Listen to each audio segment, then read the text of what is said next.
Here's a brief explanation of the chi-squared statistic for nominal data.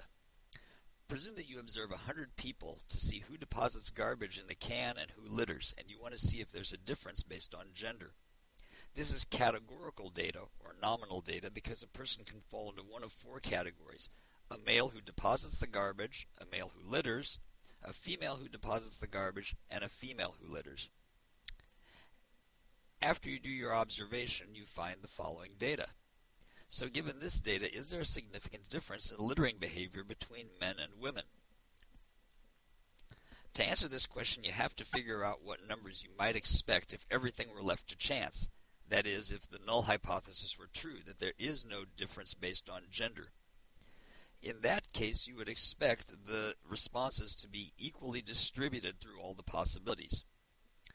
So since 60 people deposited their garbage, that's the total for this column, and 25% of them were female, you would expect, by pure chance, 15, or 25% of 60 females to be in this value here in the upper left cell. Again, that's if there's an equal distribution with no effect of gender. Similarly, because 40 people did litter and 75% of them were male, you'd expect 30, 75% of 40, to be the value in this lower right cell if there's no gender effect. Working in a similar method, you can fill in all the expected values. The further these observed values are from the expected values, the more likely that there really is a significant difference, that there really is an effect of gender. So now we have to have a formula for computing the chi-squared statistic. And the way we'll do this is for every cell, we'll take the observed number and subtract the expected number, square that, and divide by the expected number. So it's the sum over all the cells of the observed minus expected squared divided by the expected value.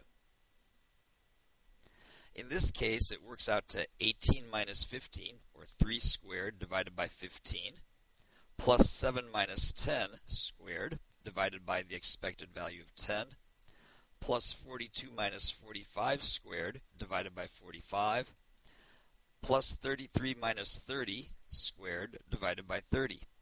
And if we add all those up, we get a total of 2.0 for chi-squared.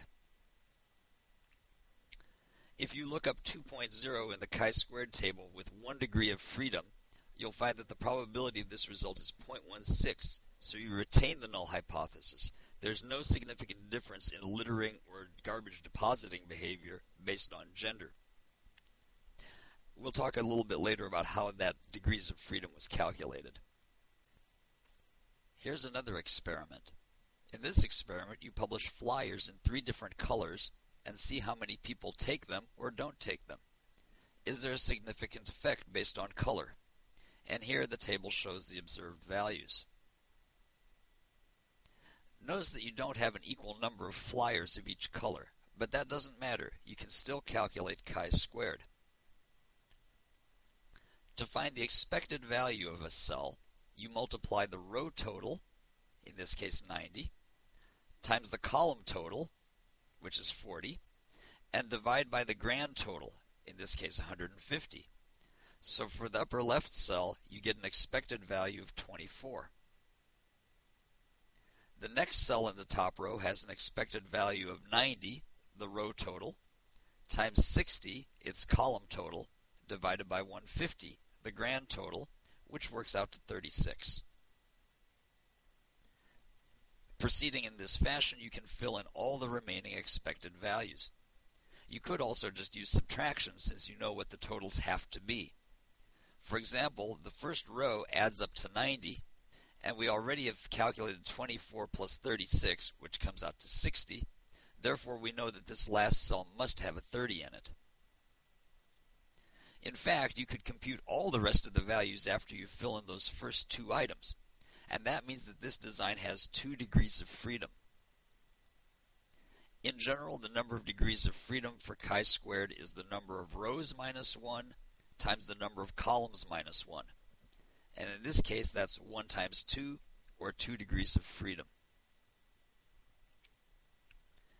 If we apply the formula for chi-squared, again going over every cell, taking the observed minus the expected and squaring it and dividing by the expected value, the result is 15.28, and when you look that up in the table with 2 degrees of freedom, the probability is less than 1 in 1,000.